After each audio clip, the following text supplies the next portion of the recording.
What's going on, everyone, and welcome to Open Beta 4 Patch Notes Update Review. And that's what we're going to get into today. Some new updates coming out. I don't remember what day it is. It's going to be next week, though. I believe whenever a Wheelix comes out in your store or the God selection screen on SMITE 2 is when that is going to go live. I believe it's going to be early next week. But this has been posted today. I didn't realize it until I was streaming, so I'm actually doing this really late or really early in the morning. But I decided we should go ahead and do this. So, but as per usual, the URL to the patch notes will be in the description down below if you want to take a look at it yourself. But without further ado, let's go ahead and get into this. So we got Artemis and a Wheelix coming soon. So Artemis, or maybe it's Artemis that comes first. Well, I guess we'll find out now. We got some cross-gen skins, little bites, Sobek. We saw these, I believe, on the Titan Talk. So we is gonna be on no, March 3rd. So actually, let me look at the calendar.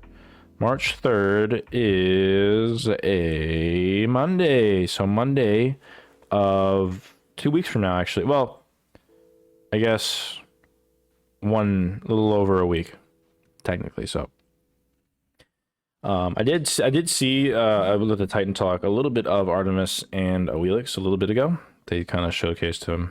I remember Artemis doesn't really have a lot of things that change, except a couple of things with their aspect. A Wheelix as well, I believe, too. But we can get into it right now. Our Wheelix live with the update. So I believe, okay, so actually Artemis is going to be coming up first, I believe. So next week, maybe? I don't know. So let's see. General deals physical damage, as she probably should. Strength as well, makes sense. Passive, still target. Artemis deals 15% increased basic attack damage to gods and 30% to minions that are affected by crowd control. Basically the same thing. One cool thing about it is that Artemis is now able to detect nearby enemies in stealth grass, which is actually pretty cool. It makes sense why she would, as you know, her god. What her god does in lore. Transgressor's Fate places a trap on the ground. Enemy gods that come in contact will activate it, rooting and crippling repeatedly, dealing damage. Added motion to the enemy version of the trap to make them less easier to see. So same thing, basically. Greatly increases your movement speed and attack speed, same thing. Gain a charge each time you hit an enemy with the basic attack. After reaching 4 charges, they are consumed, extending the duration of the buff, which is actually really cool. I remember they stated that there was a, it didn't look like there was a cap, or I'm sorry, that you could just keep going and keep going if you kept hitting. I think they may have changed that. There shouldn't be an infinite extension, but allowing this to keep going and keep going is to make your DPS crazy. Suppressing insolent fire a volley at the target, dealing physical, it's just a bunch of arrows and shit. And Caledonian Boar, which is just her boar. So basically everything the same except for 2 and her 1, and then she's going to have an aspect. Aspect of the wild. Transgressor's Fate no longer roots or cripples gods, but can now target minions. Triggered traps now also heal Artemis and deal a damage to enemies in a larger area. So yeah, these will still be trapped by gods, like it'll still trap the god. But it'll be like an area of effect, sort of like an Anubis 3 that does damage all around and heals you, which is actually a pretty cool like difference in her kit, because you know her 1 is very important, but you know if you want to be more of like a mage or whatever, more damage oriented, you could go this as well, which is actually kind of cool. And then here we got a Wheelix deals physical damage, strength, and melee basic attack, basic thing. If you're not taking or dealt damage in the last 5 seconds, gain 30% increased basic attack power. So basically the same thing. The duration of the buff is increased by 2 seconds if triggered by Summon Suku Leap, which is actually a pretty cool extra part of that. Having it increased for 2 seconds. Mount your Panther, so you know you're getting movement speed, decreased strafe speed, deal physical damage in area, same thing with Feather Step. Flip over enemy 1.5 seconds, rooting, crippling, and dealing physical damage to both of them. Damage is increased by 50% on the next basic attack. Same thing with her, you know, you want to make sure if you want to get a bigger area and do more damage, you want to hit them twice. Moonlight Charge. Suku comes to Wheelix aid, rushing forward, dealing physical damage to all enemies. If hit from the side or event, they're all knocked up. Same thing. But now this can be fired while riding Suku, which is actually pretty sick. So you can be in her 1, throw out your 3, knock them up, jump off your Suku, and then bring them down with your ult.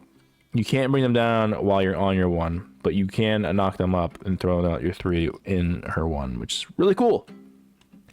Gravity Surge, pull it by either knock up, stuff like that, or leaping. While the Gravity Surge buff is active, you now always gain the maximum benefit of Feather Step regardless of the next attack in your progression, which is a nice added feature to that as well. So those are the 2 new gods. I believe Artemis is coming earlier, I believe next week, and then this one's going to be March 3rd, which is Monday, which is a little over a week from now. We got some new skins, which is nice. Always good to see more skins. And then this will be, I believe, new things added to the Wandering Market. I'm not sure. All right. Updated various models, including Aphrodite, Achilles. Yep, dude, Achilles looked fucking insane. Weird. So that's cool that they added that. Assault mode has been changed. Check out the details in gameplay section. Okay. And then Thor has a new aspect of Thunderstruck, which is really cool. Actually, I saw this one as well. Thunderstruck is always active. This is passive. Triggering it 3 times on the god heals Thor, slowing and trembling them. So you're gonna have more of a solo lane tankier type of Thor, which is really cool. In exchange, Warrior's Madness grants protections instead of strength. Mjolnir's attunement no longer deals bonus damage, so his 1 doesn't come back and do double the amount of damage. And then Tectonic Rift has no damage scaling. So you're gonna be doing less damage, but you're getting a slow, trembling, and you're getting protections instead of strength, which is pretty good. We'll see how it is in game once they tune it and stuff like that. But what we saw was really good. I think another thing that they're trying to fix is the tank's not feeling really good at the moment, and so I think with this active, it'll be a lot better once that tanks feel a lot better as well. But I do like it. It gives you more of that playstyle that he kind of already almost always had in Smite 1, solo lane, stuff like that. But now it allows you to be even better with it. It gives him more variety, which is really nice.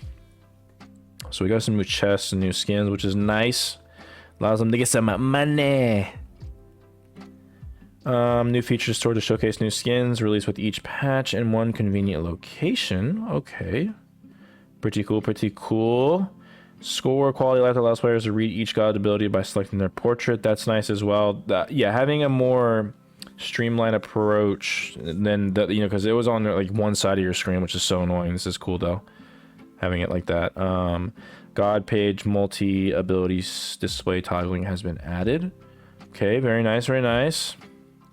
So I like the quality of life that they're doing. Every day it just comes a little bit better. New things are coming. Things that we had in Smite 1, we don't have in Smite 2, but they are going to come. And once that happens, it's just going to be a better game, just flat out. I already think it is. But, there wouldn't be a single doubt that the game would be better. And I think that great direction. Hopefully. The Titan's basic attack cleave no longer hits Minotaurs. Okay. So you can't get that extra damage. Kind of nerfing Titans again. Reduce damage versus Minotaurs coefficient by 30%. Okay, Minotaurs will now try to get close and use melee attacks against enemy Titan, allowing him to come in. So it's sort of like a switch. Titans don't do as much, don't do damage like in a cleave and reduce damage, but Minotaurs do come in, allowing to be able to be tanked, which also in a way nerfs Titans. So it just makes the entire process better, I think.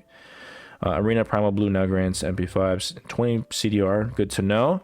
Assault. I did hear about this. I don't know what this is though. New feature. My cat's fucking with shit. Whenever a player re-rolls their previously owned god is placed on a team bench, teammates can freely swap their current god with a god on the bench. Wow, that's pretty cool. Because now if you're like, oh, I got this god, I'd rather have the god beforehand. Well, now you can. You will not be able to swap to gods you do not own. You can, however, swap back to any gods you've rolled. Cool. Reduce smart respawn timer multiplier by 3 point to 2.5 XP level. Push up the overtime penalty start time from 30 minutes to 10 at... Okay, so... okay, so yeah, this team bench feature is actually pretty cool. I know USL mains definitely will enjoy that. Conquest player kill XP rewards. The base rewards for player kill has been increased from 50 to 130. Oh my god! Base reward for a player kill, that's a lot, it seems like. The inferior multiplier has been increased from 0.1 to 0.2. Superior multiplier, I'm not entirely sure what this is. But it seems to be you're getting more XP and a lot more. A lot more. You're getting over 2 times. Yeah. We'll see how that... it's going to probably speed up games, I've got to imagine. Based off of that. Runic Bomb players can now use the Runic Bomb to destroy the enemy's base. What? That's pretty cool. So, you know, you kind of have like interaction in the map. So you put it next to a door and you have like an extra access to a point to that. That's actually pretty cool. I don't know how impactful that'll be. But, I mean, if you have a bomb, you can like siege in through the side. That's pretty cool. Increase the duration of the damage buff from 6 to 9 seconds. Obsidian Dagger. This is the thing that you get from the, I believe, the Fire Giant. Increase the duration of damage buff from 6 to 9 seconds when used without reviving. So an extra 3 seconds. Wow, okay. Tower bounties. Removed from T2 towers. Increase gold reward of regular bounty from 15 to 30 gold. Increase gold reward of the final bounty from 30 to 60. Increase gold reward of the regular bounty. Increase gold reward of final bounty. Oh, okay. So they're removing it from T2, but they're making the extra gold that you'd probably normally get from T2 a lot higher in the other bounties. So it's basically the same thing. Lane minions. Increase damage versus towers. Melee attack scaling coefficient versus towers from 0.4 to 0.8 in range. So they're doing more damage than towers. Towers are pretty tanky, I will say. So we'll have to see how that really changes much. Fire minions. Increase damage versus minions. Fire melee attacked versus minions. Okay, so fire minions are going to be destroying regular minions, as they should. A lot better. All structures reduced attack scaling versus minions from 1 to 0.6. This effectively makes regular minions able to tank 1 extra tower shot on average. Okay, so it's kind of, in this way, very much nerfing towers. And from my experience, I mean, they have like a lot more health, it seems. So at least it feels that way. Whether that's me actually saying that they have more health, or if it's you not doing as much damage as much as you would for Smite 2. It seems, or Smite 1, it seems like the towers have more health though. Reduce attack scaling coefficient versus siege minotaurs. Okay, so yeah, they're just they're making things a lot more tanky, allowing for that siege to be better. Which in a way nerfs them. Decrease max health from 2700 to 2500. Yeah, so they are just fucking flat out nerfing them. Decrease magical protection from 125 to 100. Decrease physical from 250 to 225, and decrease penetration by 20. Oh my god, they're nerfing the fuck out of these towers. Now, with me saying that they hit hard and they're kind of harder to, you know, destroy and shit, I don't know. I didn't say it was bad. I feel like towers should be impactful, but it does seem like they want to increase the game and move it along faster. Decrease max health from 32 to 3000. Decrease magical protection, physical power. It's doing less damage now, even, or for tier 2s as well. And decrease penetration by 20%. Jesus Christ. And Phoenix. Oh my god. They're gutting this. What? Power is going to be similar. Penetration by 20%. Okay, but it's increasing max health for 400, so it's gonna be still tanky, but the protection, I mean, but you're gonna be able to shred them then, still. Added damage reduction effect when the Phoenix takes basic, oh wait. Added a damage reduction effect when the Phoenix takes basic attack damage? A single hit of damage from a basic attack after mitigations is, is reduced, so the damage is greater than 2.5% of the max health. The reduction starts at 0% when the incoming damage is equal to 2.5%, increases as the incoming rises. Okay. I have to read that again, sorry. If the damage is greater than 2.5% of the Phoenix, okay. Okay, so like I guess this also, well, okay. So like, you know, the later the game goes, obviously your basic attacks are going to be destroying. So it is going to be reduced if the damage is greater than 2.5% of the Phoenix's max health.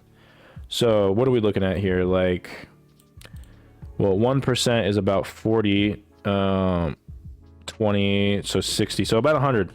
So if your autos are hitting more than 100 auto from 4,000 health, it's going to be reduced. Which makes sense. It means that you're going to be doing a lot less damage because of the, you gotta offset this a little bit. Jesus Christ, you're decreasing this by so much. But okay, the reduction starts at 0% when the incoming damage is equal to 2.5 and increases as the incoming damage rises. Gotcha, makes sense.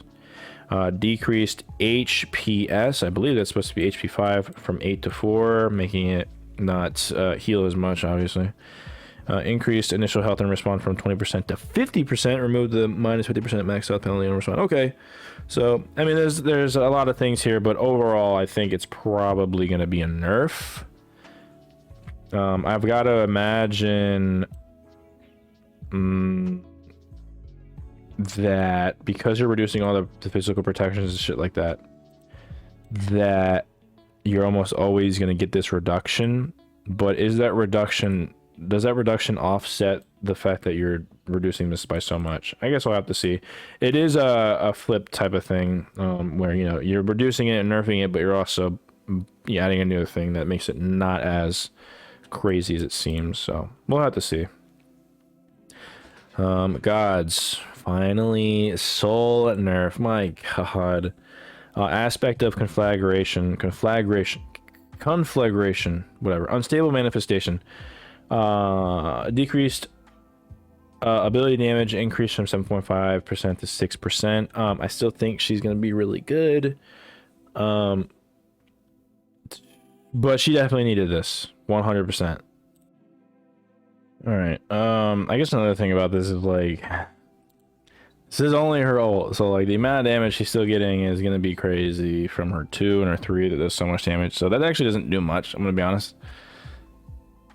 It doesn't seem to be. Like, her ult does a little bit less damage. Okay, her 3 and her 2 do so much still. Whatever. Anyways, Izanami nerf. Death draws nigh. Decreased physical penetration per stack from 0.4 to 0.3. Decrease from 20% to 15% at 15 stacks. So 5% is pretty decent. An increased cooldown from 15 seconds to 17 to 15, doing the scaling down type thing that they usually like to do here. When it comes to nerfs, and it's a pretty significant nerf. I think Izanami's still going to be solid, but definitely not hitting as hard. This is for sure a decent nerf. Cupid nerf, aspected love, heart bomb, decreased strength, scaling on initial from 30. So on explosion and initial hit, so you're actually losing out about 10% of the extra damage you would be doing from that. Cupid was really good too. Again, these guys weren't like crazy OP, but they definitely needed a little bit of a tweak, I think. Expose weakness, decreased buff duration from 5 seconds to 4 seconds. Both stances, decrease X stance movement speed buff from that to 16. So you're losing out about 2% at the start, and then you're losing up to 4, so it scales up. I will say his autos hit like a fucking truck. So on both stances, it's gonna be 1 second less. Man, he's gonna be not as fast, which is nice. Aladdin nerf, Genie Lamp, decreased basic percent stats from other items from 2% to 1%. Decreased percent stats from other items for level from 0.5 to 0.4. And decreased, so basically it's a decrease in total stats from other items in lamp from 12% to 9% at level 20. So a 3% decrease overall on the percent stats of items. Nah, I mean, he's getting better. Like, he's like not the most OP thing in the world as much as he was before, but small things. I think it's basically just his kit. I think they need to decrease his damage a little bit more to make him finally, like, you know, not really fucking crazy good. But slowly they're making him a lot worse in like a good way.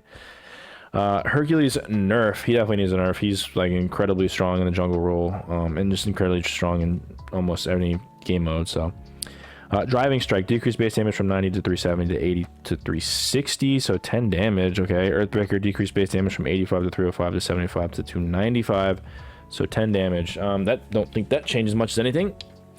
The biggest thing was that he did so much fucking damage, but 10 damage on each. I don't know.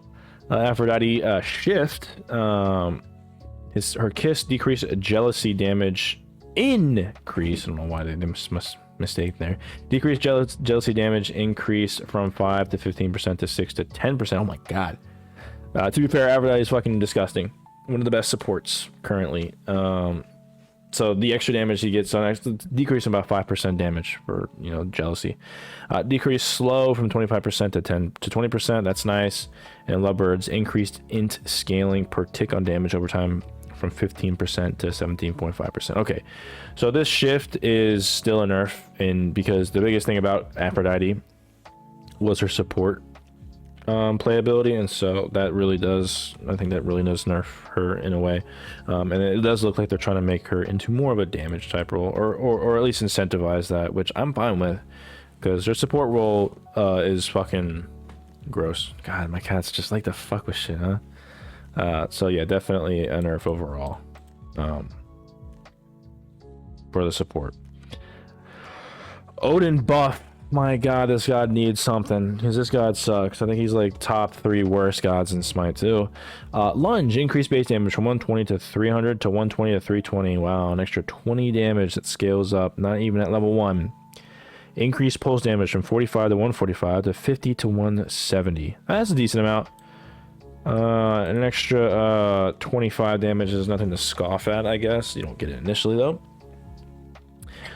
Actually you do, you get 5 extra, but whatever. And then Ring of Spears, decrease cooldown from 110 to 90 to 100 to 80. Yeah, his cooldown needs to be insanely high. Low. I mean, if you're gonna have an item that gives you shit all the fucking time, and you don't even have to upgrade it, and I'm talking about Shell, it kind of defeats the purpose of Odin, and I think that's gonna be one of the biggest things, is that, like, his kit is just not going to be that impactful if you just have Shell. So you need to somehow counteract that. And it's the same thing with Yamoja, I feel like. So I don't know. I mean, specifically for Joust as well, he just sucks because of that. Everyone can buy Shell, and its cooldown is pretty low. So, yeah. I don't know how much this does. It's probably not going to do much of anything. It's not going to bring up a tier. Like, I think he's still bad.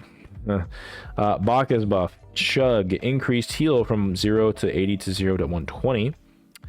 Okay, and giving him more. I know he's a little bit struggling. The Ultra of the Gods, increased damage per tick from 20 to 80 to 25 to 85.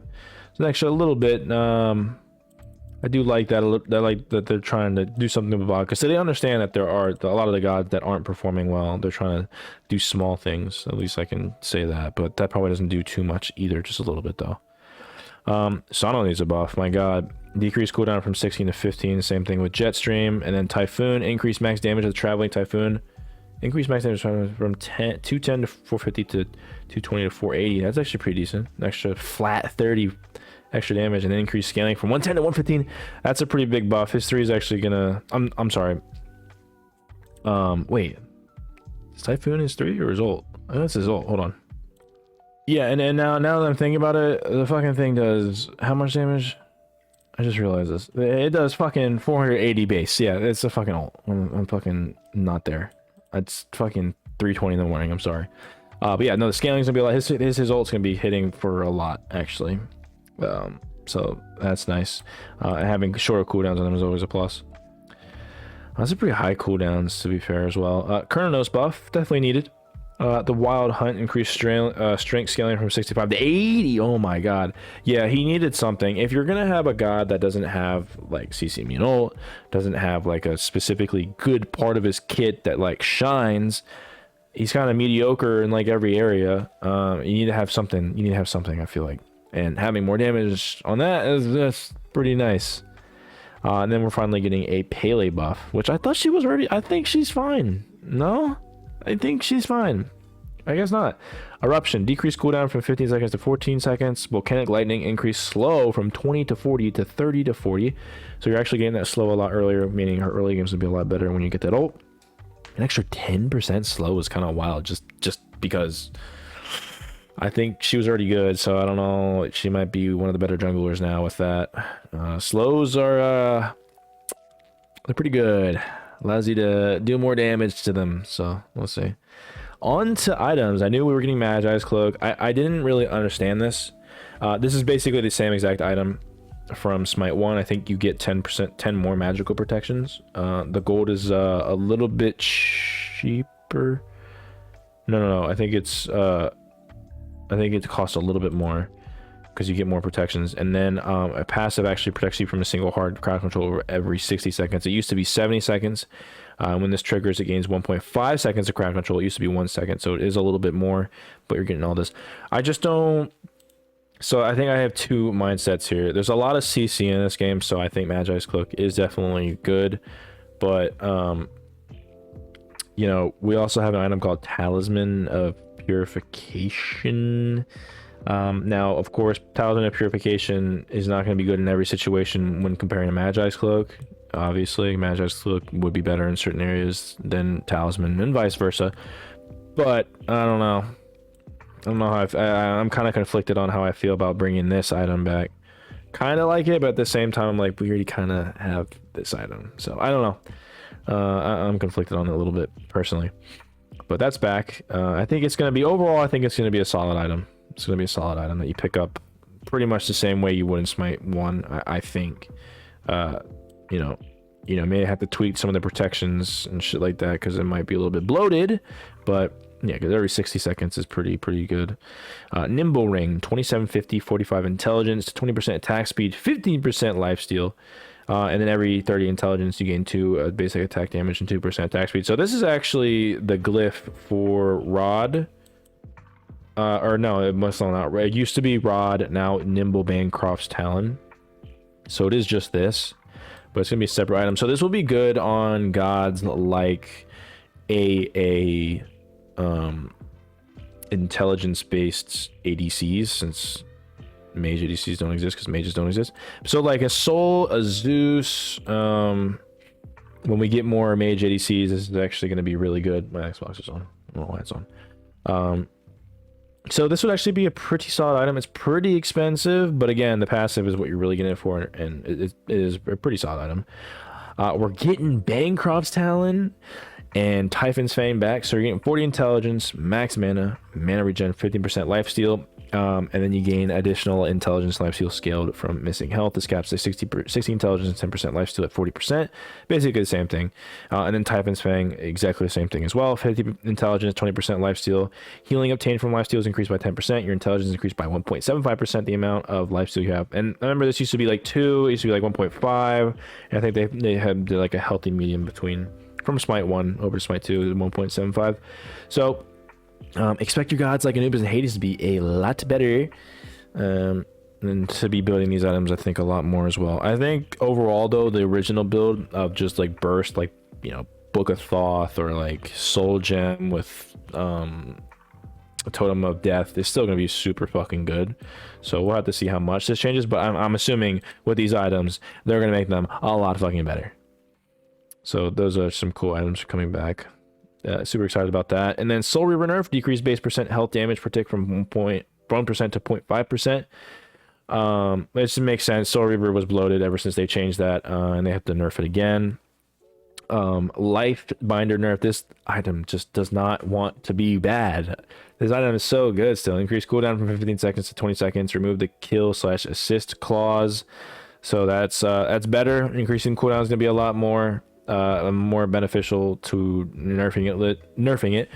And then they nerfed the damage a little bit ago, so I think it's still going to be a solid item, but not going to be as necessary. Hopefully, we'll see. Olmec Blue nerf. I'm gonna be honest, I don't know this fucking item. Olmec Blue? The fuck is this item? Hold on. Okay, yes, I assumed, because I didn't know it was going to be a tier 2 or a tier 1 item. I don't know a lot of the tier 1 and tier 2s, I'm gonna be honest. I just know that they kind of followed the Smite 1 way in which they added passes to Smite, or to tier 2s and shit like that. So this had a 185. Oops, that's my thumbnail. That should not be there. Okay. Decreased health regen from 3 to 2. Okay. Totem of Death nerf, here it is. Decreased penetration per sec from 7.5 to 6%, so 30 instead of 30 to 24. One of the biggest things I was talking about with my one of my friends was like, there's so much fucking pen in this game, and without a cap, it's really making, like, for lack of a better word, mages and ADCs are really fucking good, specifically mages. because they do so much fucking, they have so much fucking pen. All of your items almost have pen in them, and you get up to like 65% pen, which destroys tanks. So obviously, this definitely needed to happen. Executioner, same way. Then this needed to happen. 24%, 6% less. Obsidian shard nerf, 20% to 15%, an extra 5%. Titan's Bane, same thing. Heartseeker is getting an increase in gold, which is nice. So in a way, nerfing it. But you know, for example, if I build a Totem of Death and Obsidian Shard, which a lot of the times you did, you'd get 30% plus 20%. That's already 50%. Now it's going to be 40%. Or roughly, right? 25, 40 instead of 50. So, yeah. A lot better. A lot better. Right out to Hootie. Same thing with this. Now it's 5%, which is even more. So, you know, if you, I guess I could just 30 plus 20 plus 10, it's 60%. Now it's going to be 5. It's going to be 45%. So it's actually going down by 15% if you're like buying all these items, which is super nice. This should help tanks a lot. Genji's Guard buff. Nobody buys this item, which is kind of surprising. I think it's solid. Decreased cooldown the passive trigger for 45 to 30 seconds. That's good though, because you know, it allows, you know, people to want to buy this more, because, you know, fucking passive is going to be a lot up more often. Warrior's Axe buff. This is one of the items I did like, but there was a lot of other better starters, I felt like. Increased strength from 10 to 15, which is nice. Increased heal from 100 to 125 for its upgrade. Boomba's Cudgel nerf. This definitely need a nerf. Decreased true damage on after cast ability triggering from 20 to 10. Cutting that bitch in half. Makes sense. I love this item because it just does so much fucking damage, and it just feels so nice. Leather Cowl buff. Another fucking buff. Interesting. Increased strength from 10 to 15. You either go Leather Cowl or you go Arrow. And so I've been liking Leather Cowl, but I'm also a Joust main, so it depends. Then, you know, I do that. But I think when I do play Conquest here and there, I do like picking up the Arrow more. So that's probably another attempt to do that. The Reaper buff. Dude, the Reaper is good. I don't... fuck. I really wish people would like notice it more. I feel like it's a good item. Maybe it's just me. But, I mean, extra 5 strength? Fuck it. Fine. Not too much. Just enough, like, where it's like, you know, this item is pretty good. So, I'll be picking that one up more on, you know, obviously, like, Pele always, like, I feel like almost build this. Any lifesteal item, gods that, you know, utilize this. But even some hunters, I actually do like it on as well. Divine Rune buff. What the fuck? Increased duration of healing. Actually, no, I do like that then. Anti-heals. There seems to be a healing problem. And if you're going to have I do like it, buffing anti-heal. That's actually nice. But I remember we gave fucking Divine so much fucking extra power for no damn reason. I think that item's still bloated. But if we're going to buff the anti-heal portion of it, I do like that a lot, actually. And then Lernian's bow buff. No one really buys this, really. Increased duration of the healing reduction debuff from 4 to 6, which is nice. Enemies hit by this have their HP shields reduced by 50%. Nice. Increase the projectile range from 8.8 to 10. So it matches the currently used targeter. Ew, interesting. Okay, so that's pretty cool. This definitely is a very, and I like this. I like having these type of items for hunters, having like an anti-heal type of... I want the anti-heal items to be solid. Obviously they can't be better. I don't feel like they should be better than other items entirely, to the point where you're building it every single time, which I think Divine is one of those items. Because they're a specific item that you try to counter with, and so they shouldn't, you know, they shouldn't give you more things than regular items do because they're anti-heal, I feel like. But I know Lernian's bow was just not that item when it came to, you know, being really good at all. And actually, I'm wondering if we can take a look at this. If it's, I don't think it's changed yet because this buff hasn't gone, or this patch hasn't gone live. But if we go ahead and look at Lernian's bow, I don't know how to spell it right. No. There it is. Lernian's bow. Fire a poisonous arrow that pierces enemies 8.8 in front of you, dealing 130% of your basic attack damage as physical damage, and inflicting them with a 40% reduced healing for 4 seconds. the cooldown, I just feel like, I don't know. I feel like the anti-heal that it gives should be, they shouldn't be, the cooldown shouldn't be that low. I don't know. Maybe reduce the damage of the active by a lot, but have the cooldown like really like shorter, like cut it in half. I feel like, because I feel like anti-heal proccing it off of divine versus brawlers are just so easy, whereas Lernians you have to like specifically do it and you couldn't miss it. So that, I feel like that's like one of the biggest things for me is why I don't pick it up. But now that it has, you know, HP shield reduction, that's really good, and then increase the projectile range by a lot, so that might be a better, it's obviously a better pickup now.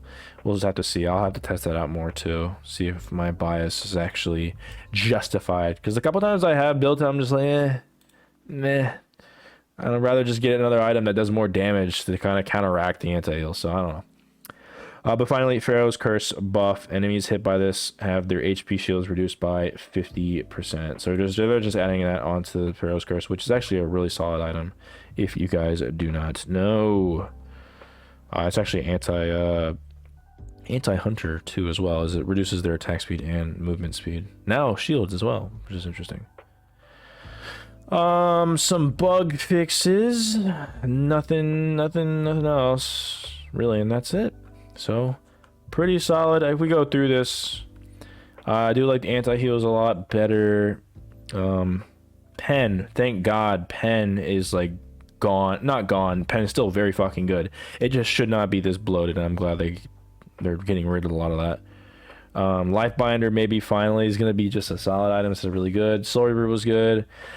These items I'm excited for, but I don't, you know, they're not the most hype items. I think Bancross Sound and Typhon Sanger would be really good for your Anubis and Hades. Nibble Ring is going to be good for, like, you know, your ADC, mage ADCs, and like a couple items, a couple of gods. These seems to be like more of niche play items that are good, obviously, but just, you know, for specific things. So it's not going to have, like, I don't think it's not supposed to have a widespread effect to every single god. We'll see based on the stats and shit like that and what people may exploit. Paley buff was unnecessary. These were solid. These were okay buffs. Odin buff was shit. I don't feel like it's a good buff. I do like the Afro shift. Everything else with the so there was a lot of just like, you know, low. There wasn't really too much crazy. You know, Sono's buff was actually pretty solid. Odin's not. Aphrodite, like I said. Aladdin, Uller, small, nothing crazy, but I don't think needed that. This needed to be go. This fucking needed more. I'm gonna be honest. We saw a lot of these changes. We'll have to see how Phoenixes are. That's the most interesting thing to see. How that actually feels. And then we got that. Some cool things with the Assault, which is pretty nice. And then we got some, you know, UI updates and some quality of life things that they're slowly pushing out, which is nice. Got these two new gods, Wheelix and Artemis, coming out soon, and then that's basically it. That is it. So overall, pretty solid patch notes. I don't think it was as good as Open Beta 3 or 2, but still really good. Definitely some things to try out, new gods, new content, all this other cool things that they're adding with skins and stuff. So I'm excited for it. What do you guys think? Let me know in the comment section down below. Tell me what you guys think of everything here, my opinions, whatever, if you want. I'm open to it. I'd love to know what you guys think. Discord in the description down below if you want to join our awesome community. Memberships are open as well for 99 cents a month, $2.99 a month, if you so desire. Obviously not necessary, but very much appreciated if you do so. But oh, Twitch, I keep forgetting to plug Twitch. Twitch is down below if you want to see me go live. I go live Friday, Saturday, and Sunday every single time, except for like small occasions like tomorrow I'm not gonna be on. But and then sometimes throughout the week I'll sporadically stream. So if you want to catch me there, you can. I also stream on YouTube too, if you'd like to see me there too. A bunch of you do. But I just want to make sure I want to plug my Twitch. But yeah, I think that is everything that I have for you. So with that being said, thank you guys for watching.